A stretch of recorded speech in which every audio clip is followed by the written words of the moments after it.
ሰላም እና ጤናን እንደ ሁል ጊዜውም እመኝላችኋለሁ። ውድ የስፖርት አፍቃሪያን ስፖርታዊ መረጃዎችን በተለመደው በሰዓታችን ይዘን መተናል። ውድ ቤተሰቦች እናንተም እኛን እንዳስለመዳችሁን ቪዲዮን በላይክ ጀምሩት። ዛሬ ከዚህ ቪዲዮ በርካታ ላይኮችን እንጠብቃለን። የት ሆናችሁ እያዳመጣችሁን ነው? የምትደግፉት ክለብስ ማን ነው? እንዲሁም ስማችሁን ብጽፉልኝ ቀጣይ በሚኖረን የስፖርት ዝግጅት ፕሮግራም ላይ የጻፋችሁልኝን አስተያየት መልሼ ወደ እናንተ እማደርስ ይሆናል። ከዚህ ቀደም በነበረን የስፖርት ዝግጅት ፕሮግራም ላይ በርካታ ቤተሰቦቼ ሐሳብና አስተያየቶቻችሁን ጽፋችሁልኛል። እናም በዚህ ቪዲዮ መጨረሻ ላይ የጻፋችሁልኝን መልሼ ወደ እናንተ እማደርስ ይሆናል። ቀጥታ ወደ ስፖርታዊ መረጃዎች ስንሻገር በአጫጭር የስፖርት መረጃዎች እንጀምራለን። ፊል ፎደን ለዓለም ዋንጫ ላይጠራ ይችላል እየተባለ ነው። የእንግሊዝ ብሔራዊ ቡድን ዋና አሰልጣኝ ቶማስ ቱሄል ፊል ፎደን በዓለም ዋንጫ ስብስባቸው ስለመካተቱ እርግጠኛ እንዳልሆኑ አስታውቀዋል። ባለፉት ቀናት በተደረጉ የወዳጅነት ጨዋታዎች ላይ ፊል ፎደንን ያሰለፉት አሰልጣኙ ባሳየው እንቅስቃሴ ደስተኛ አይደሉም ተብሏል። ፎደን እንግሊዝ ከጃፓን ጋር ባደረገችው ጨዋታ ላይ ጉዳት ላይ የነበረው ሃሪኬንን ተክቶ ሐሰተኛ 9 ቁጥር ሆኖ ነበር የተጫወተው። የ25 ዓመቱ ፊል ፎደን እየተቀየረ በወጣባቸው ሁለቱም የአቋም መፍትሻ ጨዋታዎች ላይ ተጽዕኖ ለመፍጠር ተቸግሮ ነበር። ፎደን ልምምድ ላይ ጥሩ ነበር ያሉት ቶማስ ቱሄል ነገር ግን ያንን ሜዳ ላይ ለማሳየት ተቸግሮ ነበር ሲሉ ገልጸዋል። ይህንም ተከትሎ ለዓለም ዋንጫ ተመልሶ መምጣቱ የተረጋገጠ አይደለም ሲሉ ቶማስ ቱሄል አስተያየታቸውን ሰጥተዋል። ፊል ፎደን ለዓለም ዋንጫው ላይጠራ ይችላል ሲል ይህንን መረጃ ስካይ ስፖርት ዘግቦታል። ዲዘርቢ ቶተናምን ያተርፈዋል። አዳም ላላና የቀድሞ እንግሊዛዊ ተጫዋች አዳም ላላና ቶተናም አሰልጣኝ ሮቤርቶ ዲዘርቢን ማግኘቱ እድለኛ ነው በማለት ተናግሯል። ዲዘርቢ ቶተናምን በሊጉ ማቆየት ይችል እንደሆነ እየተጠየቀው አዳም ላላና በእርግጠኝነት ምንም ጥርጥር የለኝም ሲል ተናግሯል። ቶተናም በጣም እድለኞች ናቸው። ትንሽ ቀንቼባቸዋለሁ። ጉዞ ውጣ ውረድ ይኖረዋል፣ ነገር ግን አስደሳች ይሆናል ሲል አዳም ላላና አዲሱ የቶተናም ዋና አሰልጣኝ ሮቤርቶ ዲዘርቢ ቶተናም ስፐርን ከመውረድ ያተርፈዋል ሲል ተደምጧል። ቤተሰቦች በዚህ ላይ የእናንተን ሀሳብ በጽፉልኝ ደስ ይለኛል። በዘንድሮ የውድድር ዓመት ቶተንሃም ስፐር የመትረፍ እድል አለው ወይንስ ወደ ታችኛው ሊግ ይወርዳል ትላላችሁ? ሐሳባችን ኮሜንት መስጫ ቦክስ ላይ ጻፉልኝ። ቶተንሃምን መረከብ ለኔ ትልቅ ክብር ነው ብሏል ጣሊያናዊ አሰልጣኝ ሮቤርቶ ዲዘርቢ። በአዲሱ ክለባቸው ቶተንሃም ተገኝተው ስራቸውን በይፋ ጀምረዋል። አሰልጣኙ ለደጋፊዎቹ ባስተላለፉት መልእክትም እዚህ በመሆኔ ደስተኛ ነኝ፣ የእናንተ አሰልጣኝ በመሆኔ እኮራለሁ ብለዋል። ቶተንሃምን መረከብ ለኔ ትልቅ ክብር ነው ያሉት አሰልጣኙ በዚህ ትልቅ ክለብ ውስጥ ለረጅም ጊዜ መቆየት ፈልጋለሁ ሲሉ ተናግረዋል። ጥሩ ያልሆነ የውድድር ዘመን እያሳለፈ የሚገኘው ቶተንሃም በሊጉ 17ኛ ደረጃ ላይ መቀመጥ ችሏል። እንዲሁም ከወራጅ ቀጠና በ1 ነጥብ ብቻ ርቆ ተገኝቷል። በሌላ መረጃ የቼልሲ ተጫዋቾች በኤንዞ ፈርናንዴዝ ደስተኛ አይደሉም ተብሏል። ይህንን መረጃ ቴሌግራፍ ዘግቦታል። ኤንዞ ፈርናንዴዝ ቡድኑ ውጤት በራቀ ወቅት እያሳየ ባለው አመራር አንዳንድ የቼልሲ ተጫዋቾች ደስተኛ አይደሉም ተብሏል።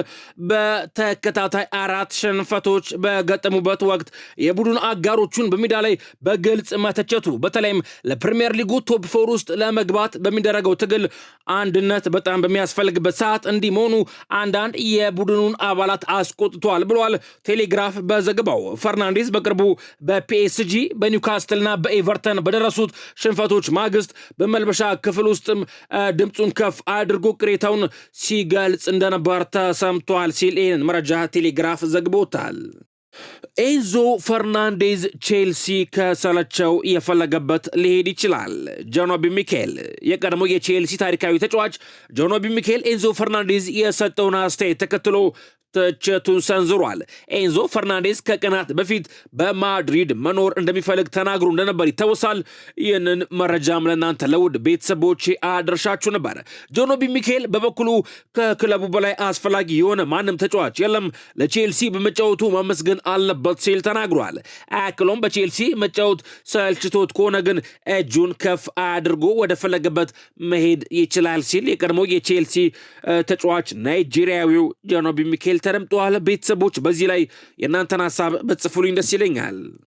ከቼልሲ ጋር በተያያዘ ባለፈው 1 ዓመት ውስጥ ለወኪሎች በርካታ ገንዘብ በመክፈል የምዕራብ ለንደኑ ክለብ ቼልሲ ቀዳሚው ክለብ ሆኗል ተብሏል። ቼልሲ ከ2025 የካቲት ወር እስከ 2026 የካቲት ወር ድረስ ለወኪሎች 65 ሚሊዮን ፓውንድ ከፍሏል የተባለው አስቶን ቪላ 38 ሚሊዮን ፓውንድ በማውጣት ሁለተኛው ክለብ ሆኗል ተብሏል። ሌሎቹን ክለቦች ስንመለከት ቤተሰቦች ሶስተኛ ደረጃ ላይ መቀመጥ የቻለው የፔፕ ጋርዲዮላ ክለብ ማንቸስተር ሲቲ ሲሆን 37 ሚሊዮን ፓውንድ ከፍሏል ተብሏል። አራተኛ ላይ ደግሞ የመርሰዱ ክለብ ሊቨርፑል መቀመጥ ችሏል 34 ሚሊዮን ፓውንድ።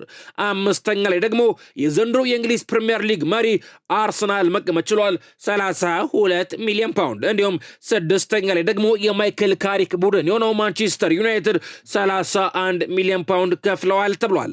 አጠቃላይ የፕሪሚየር ሊጉ ክለቦች በአንድ ዓመት ውስጥ 460 ሚሊዮን ፓውንድ ለወኪሎች ክፍያ ፈጽመዋል ሲል ይህንን መረጃ ሁስኮርድ ይፋ አድርጎታል። እንዲሁም ቼልሲ በእንግሊዝ ፕሪሚየር ሊግ ታሪክ ከፍተኛውን የገንዘብ ኪሳራን አስመዝግበዋል ተብሏል። ቼልሲ በ2024-25 የውድድር ዓመት ከታክስ በፊት ከፍተኛ የሆነ የገንዘብ ኪሳራ ማጋጠሙን አረጋግጧል። ክለቡ በዓመቱ 262 ሚሊዮን ፓውንድ የገንዘብ ጉድለት አሳይቷል ተብሏል። ይህ መጠን ማንቸስተር ሲቲ እንደ አውሮፓውያን አቆጣጠር በ2011 ካስመዘገበው ከፍተኛ ኪሳራ 194.5 ሚሊዮን ፓውንድ በ65 ሚሊዮን ፓውንድ ይበልጣል ተብሏል። ይህ ከፍተኛ ኪሳራ የመጣው ክለቡ በ2023-24 የውድድር ዓመት 128.4 ሚሊዮን ፓውንድ ትርፍ ካስመዘገበ በኋላ መሆኑን ነገሩን አስገራሚ ያደርገዋል ተብሏል።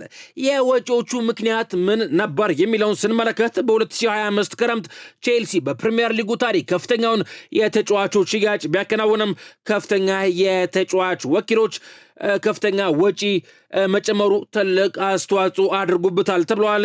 የሆነ እንጂ ቼልሲ ለወኪሎቹ የሚከፍለው የኮሚሽን መጠን በፐርሰንት ሲሰላ ከሌሎች የፕሪሚየር ሊግ ክለቦች አማካይ ክፍያ ጋር ተመሳሳይ እንደሆነ ተገልጿል። ይህ መረጃ እንደሚያሳየው ክለቡ በሜዳ ላይ ብቻ ሳይሆን በፋይናንስ በኩልም ትልቅ ፈተና ውስጥ እንደሚገኝ ነው ሲል ይህንን መረጃ ሚረር ስፖርት ዘግቦታል። በሌላ መረጃ በፈረንሳይ ሊግ የከፍተኛ ተከፋይ ተጫዋቾች ደረጃውን ፒኤስጂ በበላይነት እንደተቆጣጠረው ቀጥሏል ተብሏል። መረጃውን ለኢኪፕ ይፋ አድርጎታል። በሊጉ ከፍተኛ ተከፋይ ከሆኑ 15 ተጫዋቾች ውስጥም 14ቱ የፒኤስጂ ተጫዋቾች ናቸው ተብሏል። ከከፍተኛ ተከፋይ 30 ተጫዋቾች ውስጥ ደግሞ 8ቱ የኦሎምፒክ ማርሲ ተጫዋቾች ሲሆኑ ይህም ሁለተኛው ክለብ አድርጎታል ተብሏል። የባላንዶር አሸናፊ ኦስማን ዴምቤሌ ወርሃዊ 1.5 ሚሊዮን ዩሮ በማግኘት የፈረንሳይ ሊግ ከፍተኛ ተከፋይ ተጫዋች ነው ተብሏል። ቤተሰቦች ከኦስማን ዴምቤሌ በመቀጠል ማርኪኒዮስ 1.12 ሚሊዮን ዩሮ ወራዊ ክፍያ እያገኘ ይገኛል ተብሏል። ሶስተኛ ላይ ደግሞ ሌላኛው የፓሪስ ሴንት ጀርመን ተጫዋች አሽራፍ ሐኪሚ መቀመጥ ችሏል። 1.1 ሚሊዮን ዩሮ ወራዊ ክፍያ እያገኘ ይገኛል ተብሏል። እንዲሁም ሄርናንዴዝ 1.1 ሚሊዮን ዩሮ ይከፈለዋል ተብሏል። ዛይር ኤምሬ ደግሞ 950,000 ዩሮ ሳምንታዊ ክፍያ እያገኘ ይገኛል ሲል ይህንን መረጃ ለኢኪፕ የፈረንሳይ ሊግን በከፍተኛ ክፍያ ለተጫዋቾች በመክፈል ፒኤስጂ አሁንም መሪነቱን አስቀጥሏል ሲል መረጃውን ለኢኪፕ ዘግቦታል። ቤተሰቦች ቪዲዮውን ላይክ ለማድረግ አሁንም አልዘገያችሁም፣ ላይክ አድርጉት። እንዲሁም ለዚህ የዩቲዩብ ቻናል አዲስ ኮናችሁ ሰብስክራይብ ማድረግ እንዳረሱ አሁኑኑ ሰብስክራይብ አድርጉ። እኔም ስፖርታዊ መረጃዎች ልቀጥል። በሌላ መረጃ ሊቨርፑል የኢብራሂም ኮናቴን ኮንትራት ለማራዘም የሚያደርገው ድርድር መሻሻል አላሳየም ተብሏል። ይህንን መረጃ ፋብሪዞ ሮማኖ ዘግቦታል። ኢብራሂም ኮናቴ ሊቨርፑል በአዲሱ ውል ሳምንታዊ ከፍተኛ የደሞዝ ክፍያ እንዲከፈለው መጠየቁ ተነግሯል። ተጫዋቹ በክለቡ ይከፈለው ከነበረው ሳምንታዊ 150,000 ፓውንድ ከፍተኛ ጭማሪ ጠይቋል የተባለው ሪያል ማድሪድ ኮናቴን ለማስፈረም ያለውን ፍላጎት ሙሉ ለሙሉ ያውቁ ሲሆን ወደ ዝውውሩ ይመለሳል ተብሎም አይጠበቅም ተብሏል። የሎስ ብላንኮቹ ፍላጎት ማጣትም ኢብራሂም ኮናቴ አሻግሮ የሚመለከተው አማራጭ እንዳሳጣው ነው የተገለጸው። በዚህ ምክንያት ኮናቴ በሊቨርፑል ይቆያል የሚል እምነት እንዳላቸው ለክለቡ መልበሻ ቤት ቅርብ የሆኑ ምንጮቼ ነገሩኝ ሲል ይህንን መረጃ ፋብሪዞ ሮማኖ ዘግቦታል። ከሊቨርፑል ጋር በተያያዘ የሊቨርፑሉ አጥቂ አሌክሳንደር አይሳክ ዛሬ ከሰዓታት በኋላ ወደ ልምምድ እንደሚመለስ አሰልጣኝ አርኔ ስሎት አሳውቀዋል ተብሏል። በሌላ በኩል ግብ ጠባቂው አሊሰን ቤከር ከተጠበቀው በበለጠ በጉዳት ከሜዳ እንደሚርቅ አሰልጣኝ አርኔ ስሎት ተናግረዋል ተብሏል። ሁጎ ኢኪቲኬ እና ፌዴሪኮ ኬሳ ለጨዋታ ዝግጁ መሆናቸውን አሰልጣኙ ተናግረዋል ተብሏል። ጄሬሚ ፍሬምቦንግን የሕክምና ግምገማ እንደሚደረግለት የገለጹት አሰልጣኙ ለሀገሩ ሲጫወት የተቀየረው ለጥንቃቄ እንደሆነ አሳውቀዋል ተብሏል።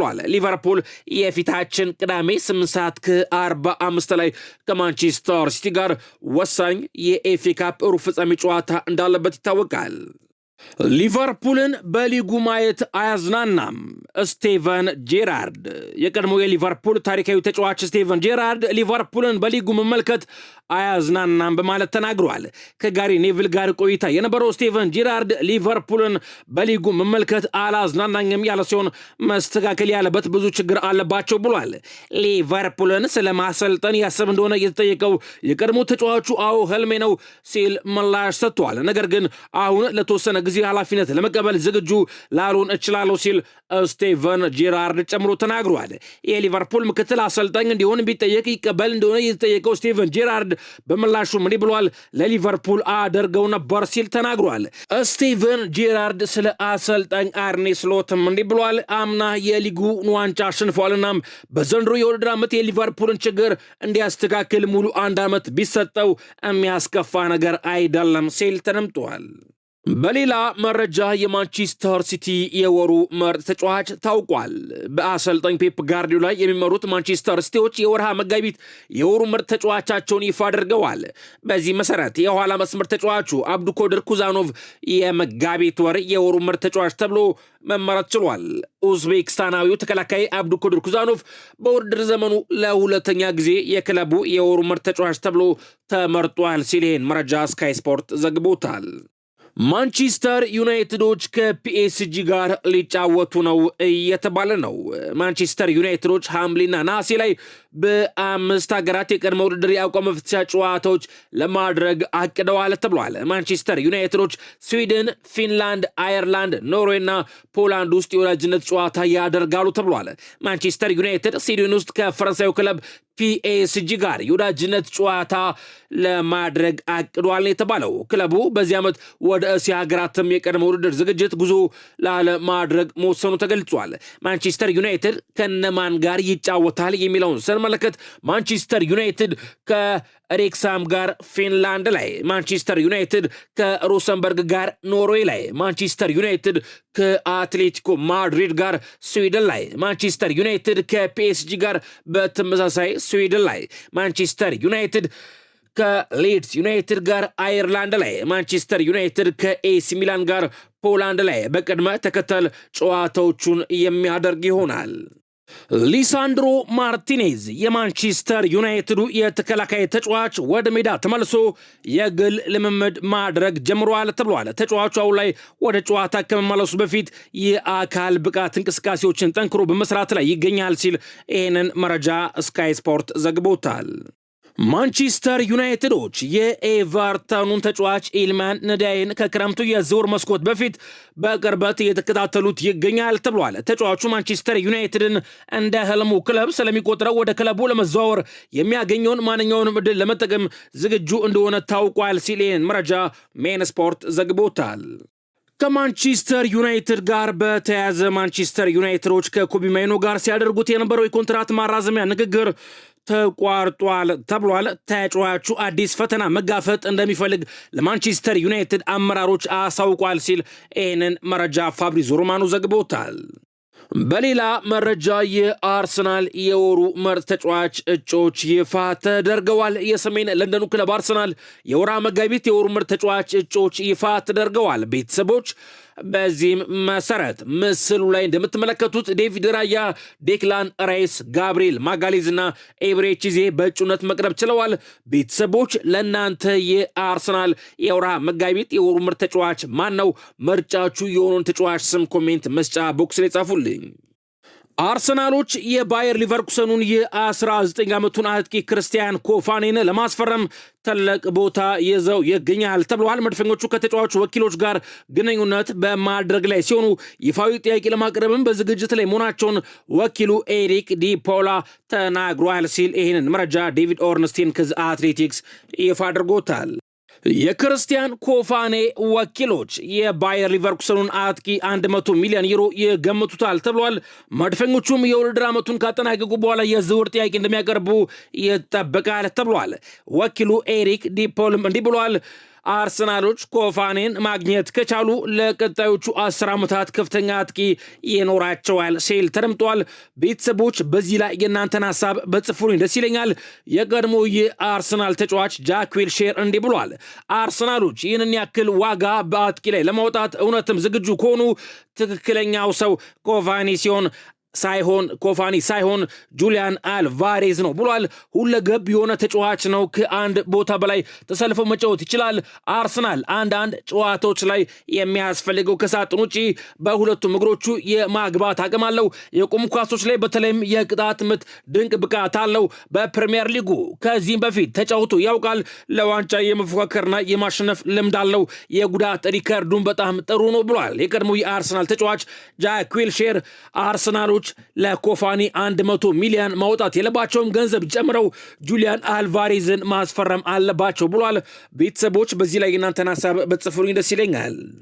በሌላ መረጃ የስፔን ፖሊስ ምርመራ መጀመሩን አሳውቋል ተብሏል። የስፔን ብሔራዊ ቡድን ከግብፅ ብሔራዊ ቡድን ጋር ባደረጉት የወዳጅነት ጨዋታ የስፔን ብሔራዊ ቡድን ደጋፊዎች እምነት ላይ ያነጣጠረ የጥቃት ዝማሬ አሰምተው ነበር ተብሏል። ደጋፊዎቹ የግብፅ ብሔራዊ መዝሙር ሲሰማም እንዲሁ በጨዋታው መሃል ጥቃት አድርሰዋል የተባለው። ይህንም ተከትሎ የስፔን ካታላን አካባቢ ፖሊስ በጉዳዩ ዙሪያ ምርመራ መጀመሩን በይፋ አስታውቋል።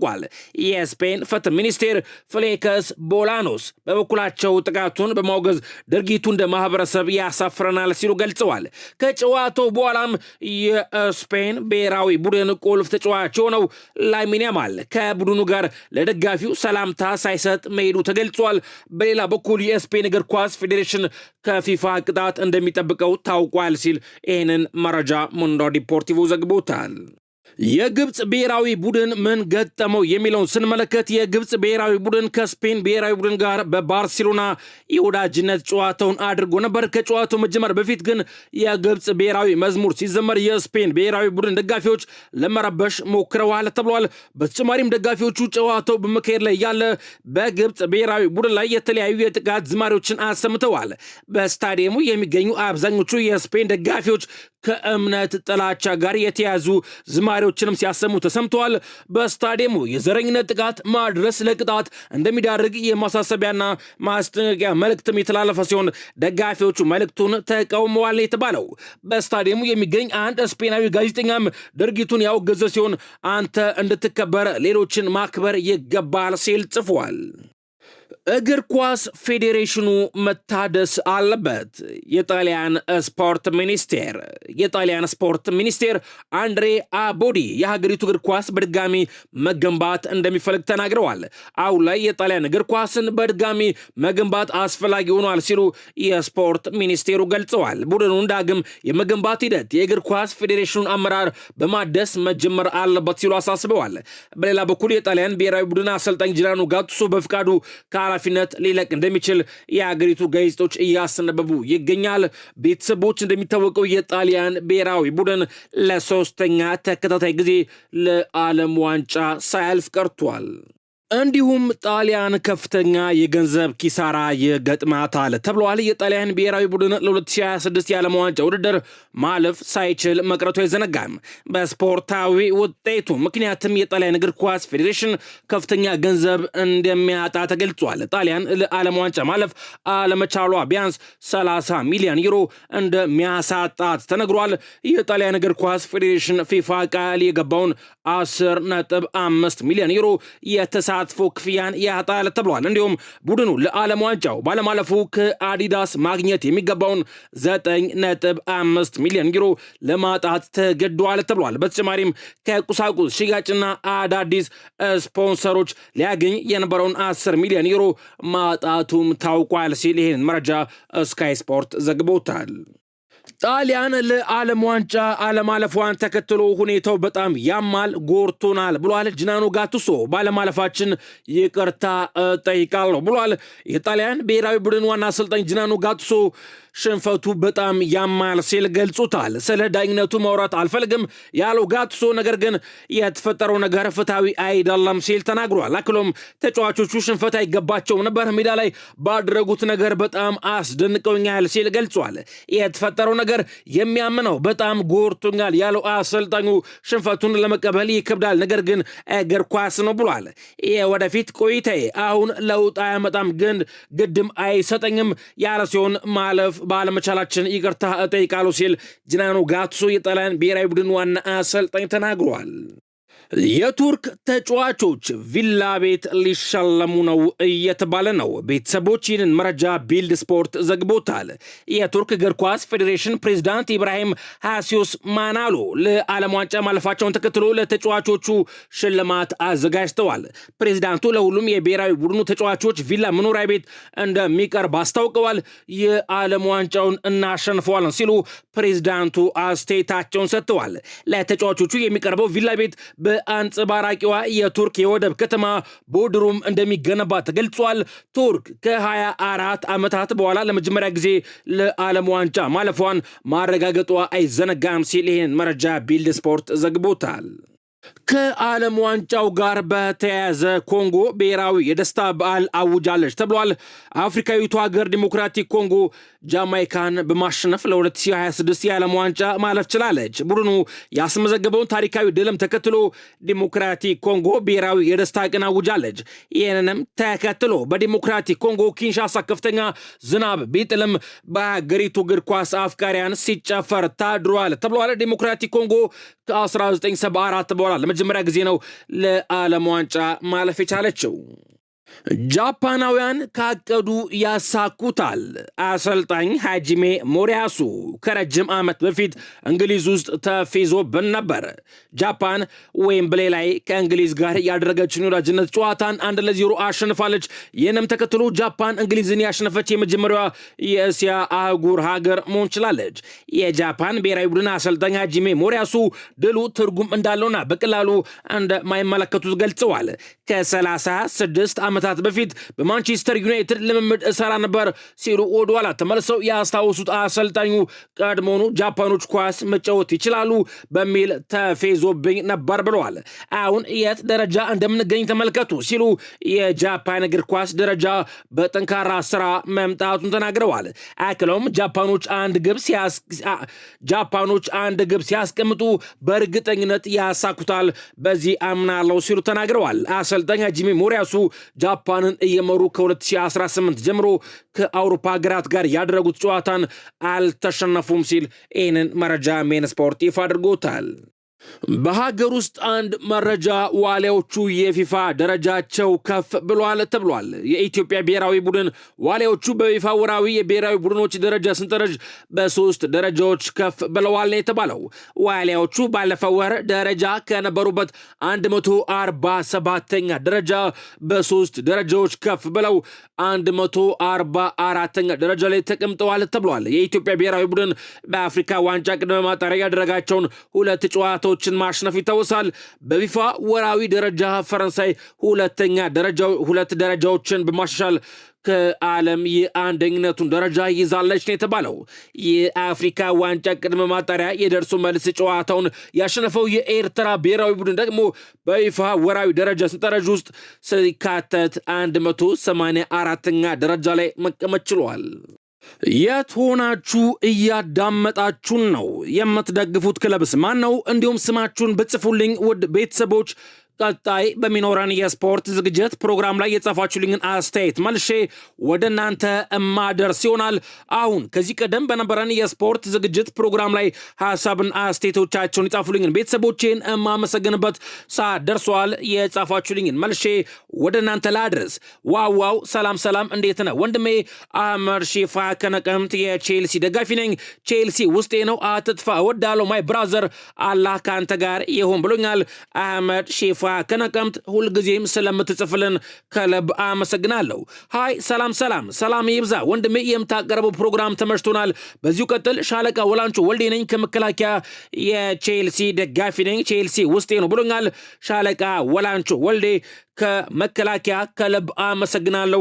ሁልጊዜም በሐሳብ ስለምትደግፈን ክብር ይስጥልኝ ማለት ተወዳለሁ። ሃይ ሰላም እንዴት ነህ ወንድሜ? ዲና አብዱራህማን ከድሬዳዋ የማንሲቲ እና የባርሳ ደጋፊ ነኝ። በርታ ወንድሜ፣ ዜናክ በጣም ይመቸኛል፣ አትጥፋ፣ እወዳለሁ ወንድሜ ብላኛለች። ዲና አብዱራህማን ሁልጊዜም ትከታተልናለች፣ ሁልጊዜም ሐሳብና አስተያየቶቿን ትጽፍልናለች። ክብር ይስጥልኝ ማለት ተወዳለሁ። ሁሴን ኢብሮ ፍሮም ዌስት ሐረርጌ ዶባ ወረዳ ዌራሪው ሌፍት ብሎኛል። ሁሴን ኢብሮ ሰሞኑን አልነበርኩኝም በአንዳንድ የግል ጉዳዮች ምክንያት ስለጻፍክልኝ ከልብ አመሰግናለሁ። ከዚህ ቀደምም ሐሳብና አስተያየትን ትጽፍልን ነበር፣ ክብር ይስጥልኝ ማለት ወዳለሁ። ቻቻም ከሐረር ጽፎልኛል፣ ከልብ አመሰግናለሁ። እንዲሁም ሰሚራ ከሳውዲ እንዲህ ብላናለች። ሰላም ስለ አርሰናል ጉዳት ንገረን፣ እውነት 11 ተጫዋቾች ተጎድተውበታል ወይ ብላኛለች። ሰሚራ የዞትር አድማጫችንና ተከታያችን ነች፣ ከልብ አመሰግናለሁ። የአርሰናል ተጫዋቾች ወደ ክለባቸው ብሔራዊ ቡድናቸውን እየለቀቁ መሄዳቸው በጣም ብዙ ጥያቄዎችን ሲያስነሳ እንደነበር ይታወቃል። እንዲሁም የቀድሞ ተጫዋቾችም የሌሎች ክለብ ተጫዋቾች ማለት ነው አርሰናልን ሲተቹ ሲሰማ ነበር። ነገር ግን ማይክል አርቴታ ከሌሎች የብሔራዊ ቡድኖች አሰልጣኞች ጋር ዲል አድርጎ እንደተመለሱም የሚወጡ መረጃዎች አሉ። የተጫዋቾቹ ጉዳት አሳሳቢ አይደለም፣ ያልተጎዱ ተጫዋቾችም አሉ፣ በስምምነት የመጡም ይባላል። ሰሚራ ስለጻፍሽልኝ ከልብ አመሰግናለሁ። በሌሎች የስፖርት መረጃዎች ተመልሰን እንገናኛለን። ለሰዓቱ ያስኩላችሁ አጫጭር የስፖርት መረጃዎች እነዚህ ነበሩ። ለምታሳዩን ድጋፍ፣ ለአስተያየቶቻችሁ፣ ለሐሳቦቻችሁ በድጋሚ ማመስገን ፈልጋለሁ። ተመልሰን እስከምንገናኝ ሰላም እና ጤናን እንደ ሁልጊዜውም እመኝላችኋለሁ።